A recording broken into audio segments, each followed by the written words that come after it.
In today's Roblox video, I'm going to teach you how to trade even with the 2-day hold. Now I know that after my last tutorial, there's actually a new trading update. Now if you try to make any trades now, there's actually a 2-day policy which makes trading much harder. Now the limits that you trade for, you have to keep for 2 days. And during that time, you won't be able to mark them because they'll look like this. But in this video, I'll be giving my best tips around this and how to trade fully. Step 1 is to have a lot of items. Now in this inventory, I have about I think 7 or 8 or more items, and this is good because I have enough items to trade throughout the week. I may not be able to complete a lot of trades every day, but this will help me out because I can wait 2 days for another item and then I'll have enough items to trade. So what I'm saying is having a lot of items is good because you can even downgrade these and get even more items which you can trade. But smaller items do tend to fall and rise more, so make sure to have items around this size and not just smalls. And while we're on the Roblox trade page, then you can see that you can actually make a trade ad. Some people have difficulty having trades, so what I would do is that make sure you can make a trade ad so that people actually want your items. This can be done by putting your items in the offer page and just putting whatever you want, like upgrade, downgrading. Now the 2-day hold, I would rather downgrade than upgrade because downgrading gives you the most profit and upgrading tends to make you lose profit. Plus with the 2-day hold, downgrading is much more popular. Now next step is someone actually offering for your items. So in my opinion, the best way to talk a trade through is not using trade hangout since this player base has fell quite a lot. I would recommend going to one-on-one messaging on Roblox trade. This can be done by going to the trade ads page and then going to message. Now trade ads are posted every few minutes, and this is good because you have a lot of people to talk to. Hey, I want your item, and then he can respond very fast. Now after the 2-day hold update, trade hangout had a really bad downfall, and it went from 300 players active to now only 100.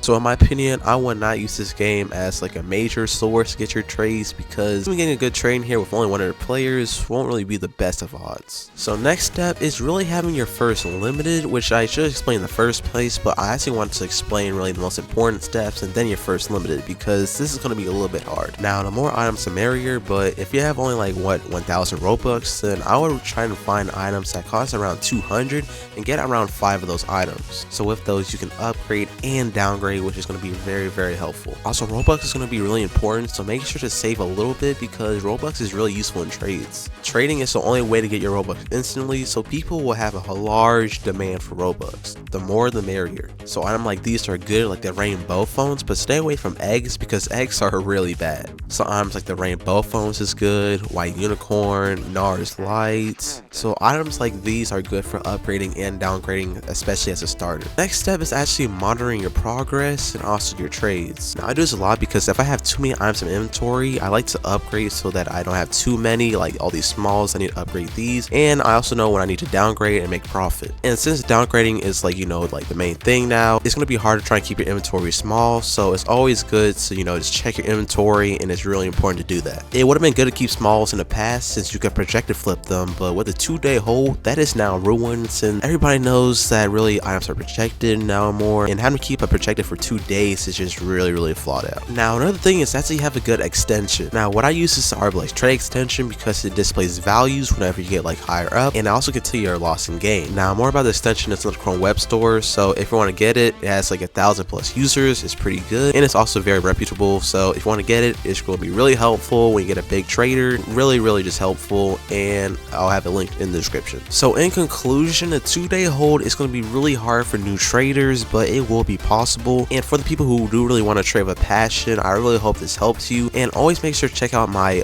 old tutorial because it is really just this tutorial, but it helps with the 2-day hold, and really it also has more tips and stuff, and I hope that this will help you. Make sure to subscribe to Darcy Roblox, and yeah.